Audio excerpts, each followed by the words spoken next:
Hello, everyone. It's Lennon.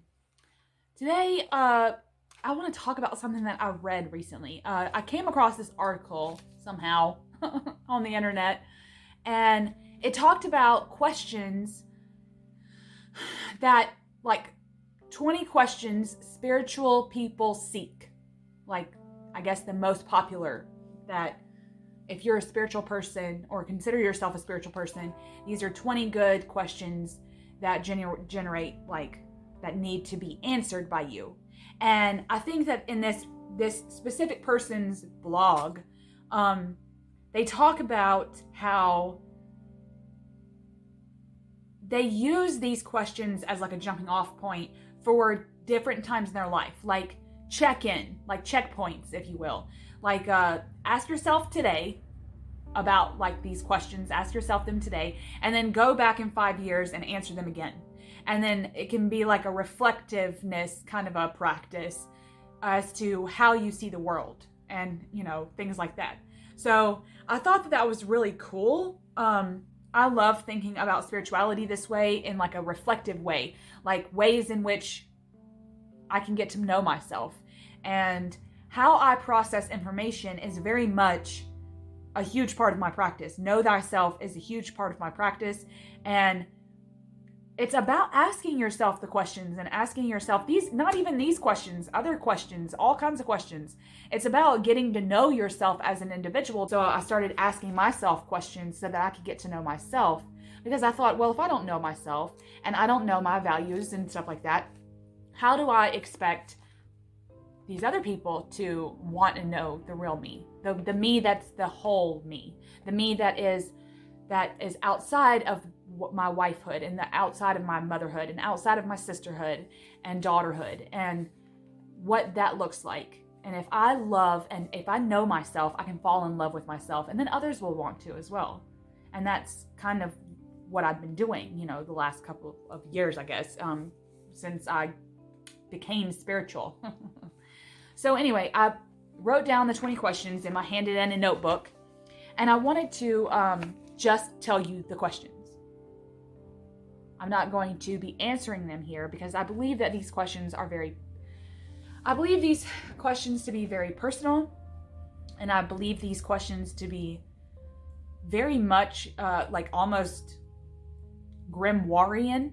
Like these questions need to be jotted down in your book of shadows or your book of mirrors, or whatever you want to call it, that witch's diary, even if you're not witchy, or if you don't have a specific practice, but you're spiritual, I still believe that there is a notebook, a 50-cent composition notebook with your name on it, that you can benefit by writing these questions down and reflecting. But I do believe that this is very personal, and so therefore I'm not going to be answering them. I just want to share them and share probably some bullet point thoughts on them. Number 1, why is there poverty and suffering in the world?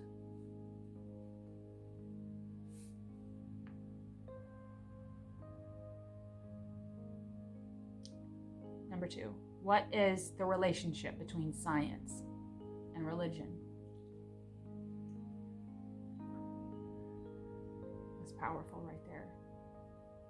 I can already tell, I'm already going on the Pledge of Allegiance, and what that was a huge deal when I was a kid, is whether to get rid of it or not. I don't know why it took me there. See, it takes you places.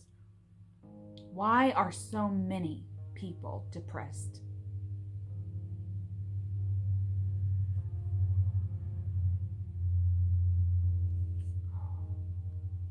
What are we afraid of?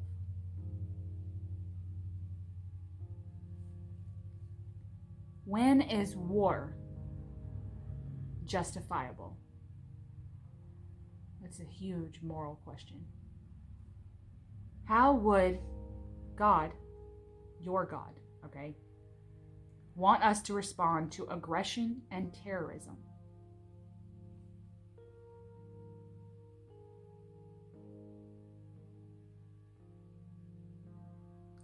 How does one obtain peace?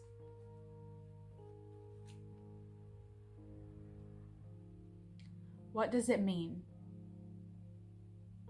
to live in the present? I've talked about this before too, about plugging into the moment specifically. That feeling of being utterly awake, where you really see things.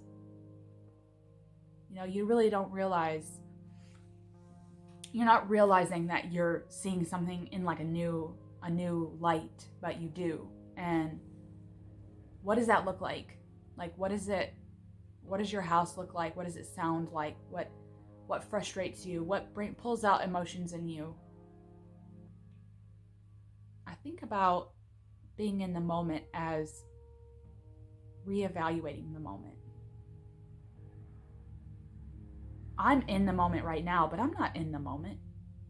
I'm not paying no attention to the traffic. I'm not paying no attention to the dog barking back in the back neighborhood. Like, really plug in to this 00:00 time in the universe.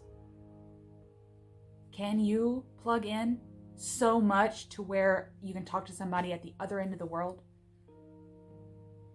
Plug in together? Is that a thing? See, this would generate more questions for me. I would like take these questions and like run with them, and then I would ask more questions on top of the existing questions. Like, how would that be possible? Is such and such possible? You know, does the moment mean this? Does the moment mean this? And I would be asking myself all kinds of questions. Just thinking about being present. I don't know, something about that question makes me feel giddy as hell. What is our greatest distraction? I think questions like this are great for seeking things. Like when you're seeking something, you're seeking answers. For me, like the first thing that comes to mind is the media, like the news, right? Something to do with technology is our greatest distraction. But pull that internally. Like, I would be pulling these back in on myself instead of putting the blame on something external like the media. I would probably bring that back on myself. Like, what is my distraction? What is my greatest distraction? Like, and I think of distraction internally, like within self, as something that is allowing my procrastination. Something that I do to say, oh, well, I was doing this at the time. You know, what is that? That's a distraction. That's something that's preventing you, that you're manifesting to prevent you from doing something else that you're supposed to be doing. Like, you know, whatever the case is. Like, for me, right here in this moment, it's videoing this. I decided, I was like, I'm gonna video this, even though I should be in there doing 5 loads of laundry. Okay? So that's what I'm saying. Like, what is our greatest distraction? Turn that back in on ourselves and see what that generates. Is current religion serving its purpose? Holy shit, that's a minefield.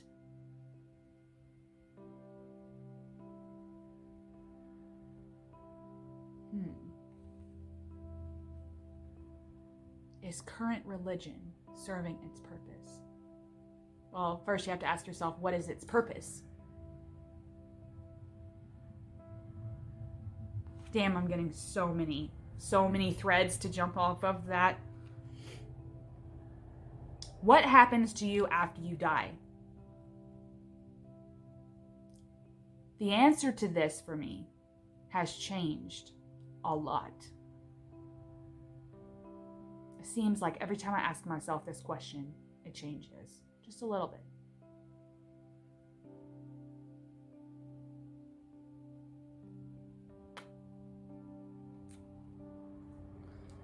Describe heaven. And how do you get there?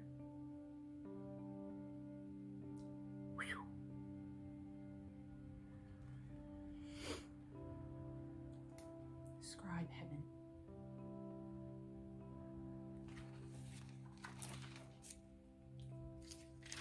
would be genuinely surprised at what my answers would be. And you could probably go off intuition here, like go off intuition. What's your first thought? What's your initial thought with these questions? And then you could deep dive after that, but it would be nice to know where your brain's going initially. Like, that's probably how I would do it. I would probably answer these questions intuitively first, like just the first thing that comes into my mind, write it down, and then deep dive.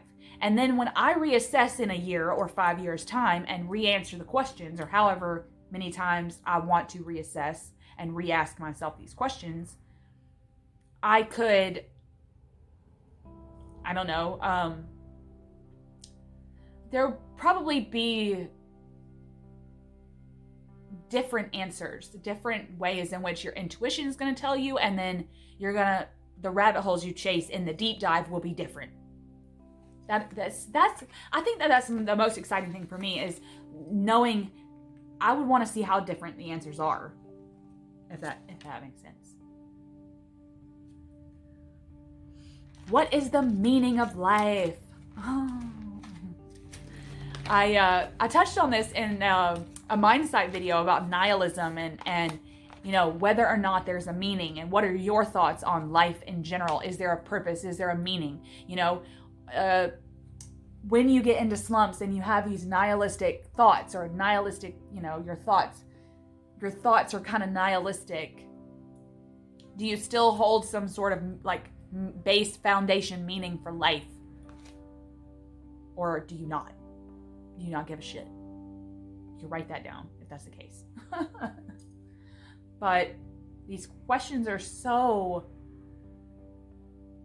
I don't know, self-seeking, I guess. Like, you can change I think that for the first time I would ask myself these questions, I would go off intuition, but I would try to reword the question, kind of like you do when you read like other people's tarot spreads.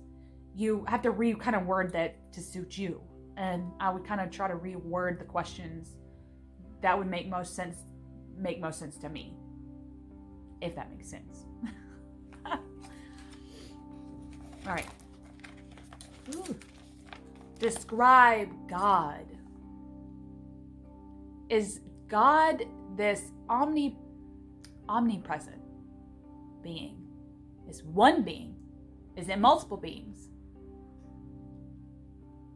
I like thinking about that. I like thinking about the description of God. Like, does it mean physically? Like the God that is portrayed in Christianity, like this white beard, like this William Blake figure, this white bearded, wise old man looking thing.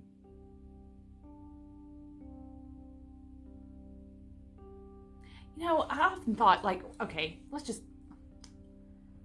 I don't know why I'm thinking about this right now, but it's sending me on vision journeys. Okay. But when I was sitting in church as a child, I would think about God, and I would think about the devil.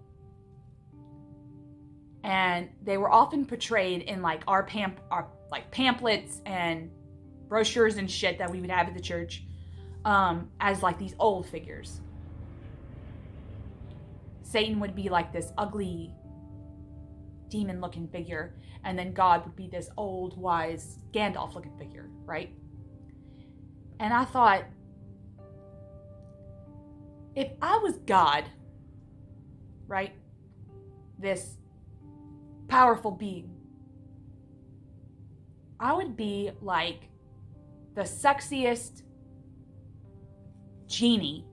I thought, okay, it's gonna be embarrassing as fuck, but I thought that God would look like Jafar in Aladdin. The genie aspect of Jafar, like that red, all this power, like not in a malevolent way, but in a sexy as hell, translucent, 6-pack abs motherfucker, I thought that that's what God, why would he be old? Why would he be portrayed as old? Why, if he was God and is never changing, why wouldn't he be the sexiest fucking thing out there? And then the same thing with the devil. Like, why would he look demonic? Then no one would want him around. Then he would not have the influence that he has. So he himself would be this sexy as hell, this sexy suave, like the TV show Lucifer. That's how I thought of the devil when I was a child, like when I was a kid and teenagehood. I thought he would just be the suave. He would be able to persuade you and influence you. He would have to have some sort of je ne sais quoi, not this demon fangy creature, because then everybody would be like, ugh, He would have to look very debonair and very on top of his shit to influence anyone. And he would have to evolve and change with humanity, so that the influencing would evolve just like humanity has evolved. I hope that makes sense. So describe God would be like kind of a dual thing. Like describe how I think of God now, think of the devil now, and then that would lead me into shadow work, because I very much think that the devil archetype lives in here, and so does God. And anyway, I said I wasn't going to answer these questions. What is the greatest quality humans possess? And see, my intuition went straight to empathy, but that could lead you on so many sad, like, emotional journeys with how much we don't see empathy. Or it could do the opposite, and you could think of those times, those videos that that you watch that restore your faith in humanity videos, right? Where somebody's doing something and it's like, you did something completely unconscious or something, like you just act and it becomes like heroic, heroicism. And it's those types of videos, like I think of that, like when I want to restore my faith. But I really think that the whole thing is empathy, That's where my intuition took me, but that's going to take me down rabbit holes. Anyway, I'm going to have to look up some of those videos now. What is it that prevents people from living to their full potential? Ooh. Have you ever asked yourself this question? Like 100 times? Ooh, these questions are really plugging me in and taking me places. Okay. Non-verbally, so by motion or gesture alone, act out what you believe to be the current condition of the world.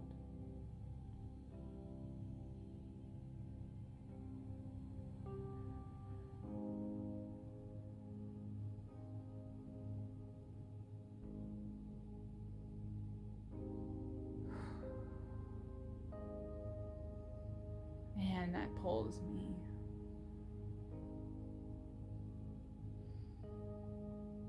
How I would do this is a meditation technique for me.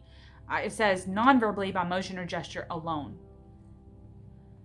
I'm picturing a stage because I'm a thespian, so I'm a theater nerd. I think of a stage, and then I think about the actors of, the acting. And then that takes me on journeys of the persona and the mask that we all wear in terms of the self, like in terms of Jung, and that led me down that way for a little bit. And then I came back and it says, what do you believe to be the current condition of the world? And I just saw this big egg, like with a crack in it on the stage.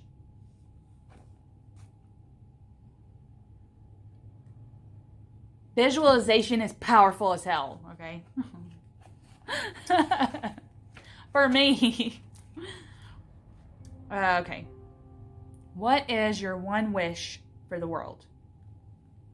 Oh, that sent me on like a really good teenage journey right there. I'll be okay if I get one. If I had one wish, we would be best friends. Love would never end, it would just begin. Fuck, that's a sexy ass song, okay? So, what is your one wish for the world? Could it be that? Could it be to be best friends? What is wisdom and how do we gain it?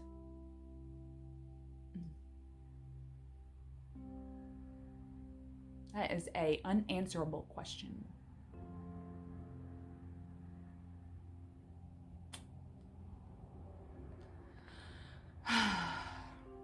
Last question.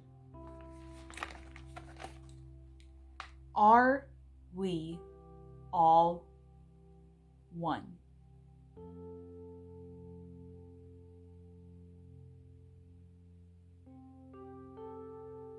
Damn.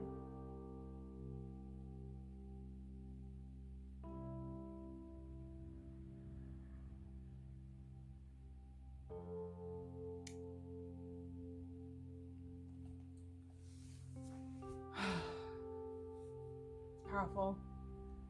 All these hold so much power. Some more than others over you. Anyway, okay. I wasn't going to go too in depth on the questions, even though in some of them I did. I was called to. But I will leave a Google Drive file with the questions on it for you to download and do with what you will. But I'll also leave the link to the article that I actually read, that I stumbled upon, that talked about these questions and this person's like specific journey with them and things like that. So I'll leave both of those in the resource section of this video. And let me know what these questions, they make you feel giddy, to some more than others. You know, is this something that you're not even interested in asking yourself these questions, but you do consider yourself spiritual, but that's not the purpose of these, you know, these questions are not for you, you know, whatever. Anyway, hope to see everyone again on the channel. Much love.